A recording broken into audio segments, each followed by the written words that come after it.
Ngayon, subukan natin si Pangulong Marcos. Kung babasahin niya ulit yung 4,000 pages katulad ng iniyabang niya last year na binasa daw niya, tignan natin kung ibibito niya yung insertions. Kung hindi niya ibibito yung mga insertions na yan, isa lamang ang kahulugan. Siya yung, hindi lamang siya kasawat, he is the one behind this one kasi gagamitin na naman nila na panuhol sa impeachment ni Vice President Sara Duterte. Tulad ng sinasabi na ang issue ngayon ay yung 2026 budget.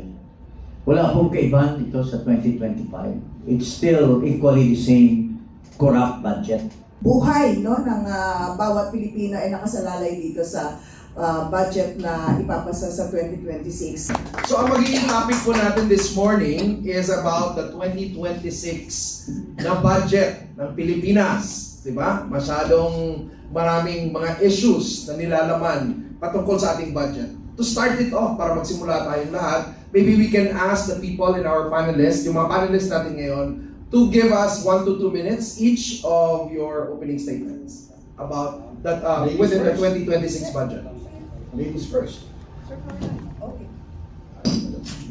Okay, usapang budget po ang buhay no ng bawat Pilipino ay nakasalalay dito sa budget na ipapasa sa 2026 coming from what has been termed and described as the most corrupt budget of the Philippines, which is the 2025 national budget.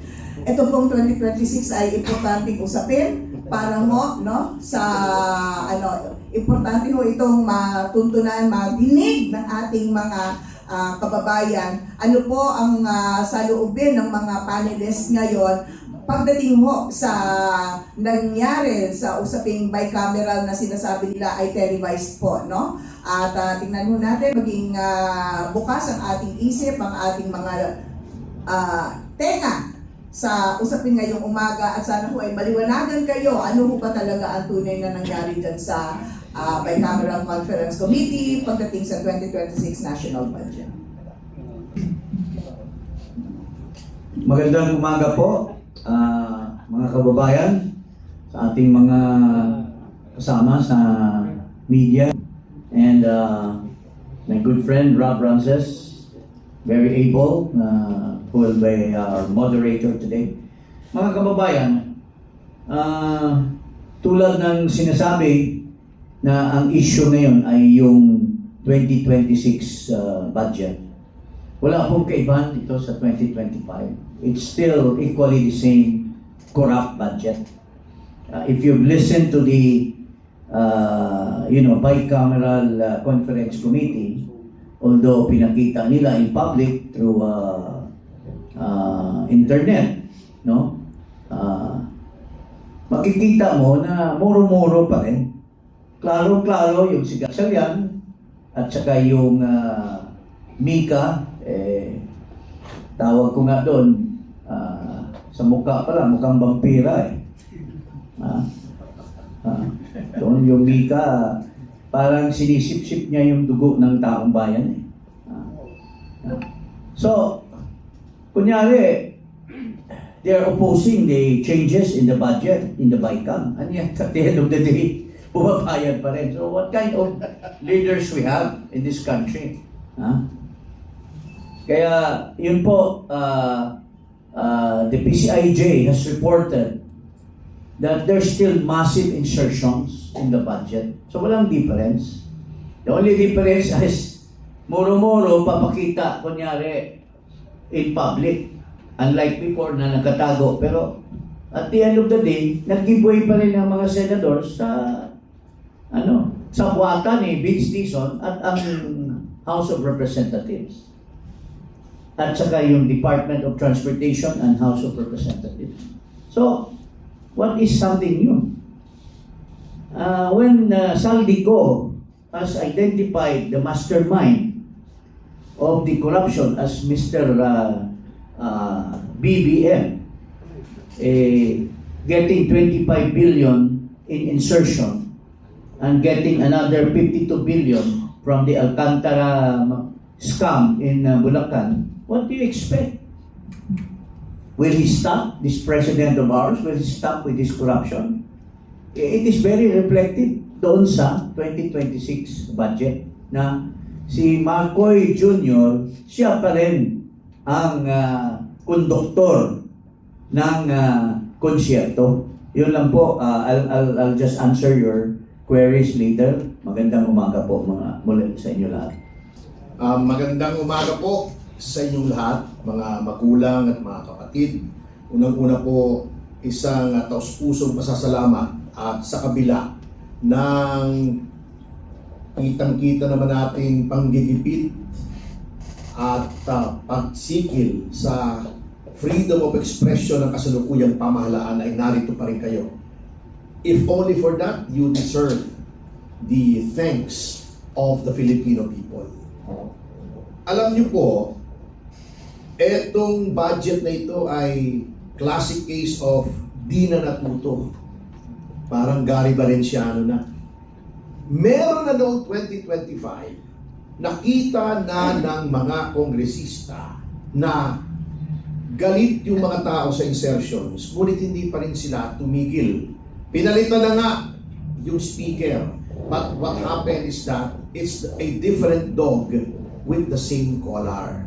At mamaya po, kung i-discuss natin, nandito sa amin, these are indisputable facts tungkol sa sinong pinakamaraming insertions ngayon. Ang ating legislatura, in spite of the Belgica ruling na itong mga ganitong anomalya ay violative o labag sa ating saligang batas, ay tuloy pa rin ang paggawa nila. Hindi po sila sumusunod sa spirit at sa letter ng Supreme Court decision sa Belgica versus Ochoa. Ano pong gagawin natin? Sabi nga, to quote the famous words of BBM, anong gagawin natin? Hostage tayo eh. Kung hindi papasa itong 26, reenacted yung 25, which has been called the most corrupt budget in Philippine history. So we're caught between a rock and a hard place. These people have given us no choice to reenact a corrupt budget or to accept a budget that is equally corrupt, sabi nga ni kaibigan Jing Paras. So, nandyan po tayo. Ang problema, where is the outrage? Ito ang panawagan ko sa ating mga kababayan. Hanggang kailan tayo magtitiis? Niloloko na naman tayo. Sabi nga, hindi dapat magkaroon ng insertions. DPWH pa lamang, bilyon-bilyon na. Pwera pa yung Department of Health kung saan napakarami ng anomalya. DOTR, agriculture, yung mga farm-to-market roads, pati sa AFP, ang daming problema. Hanggang kailan tayo magtitiis? Ngayon, subukan natin si Pangulong Marcos.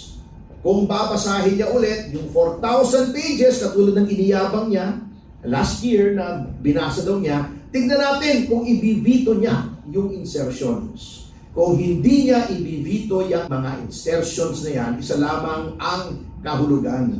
Siya yung, hindi lamang siya kasawat, he is the one behind this one kasi gagamitin na naman nila na panuhol sa impeachment ni Vice President Sara Duterte. Sabagat natakot sila na may outrage ng publiko, baka hindi na sila makapanuhol sa mga nasa House of Representatives. Ngayon, pinakikita nila na it's going to be the same formula.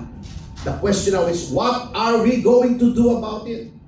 Papabayaan na naman natin, isa na naman? Or are we going to take action by making our sentiments known? Yun po ang challenge of the hour. Paloloko na lang ba tayo?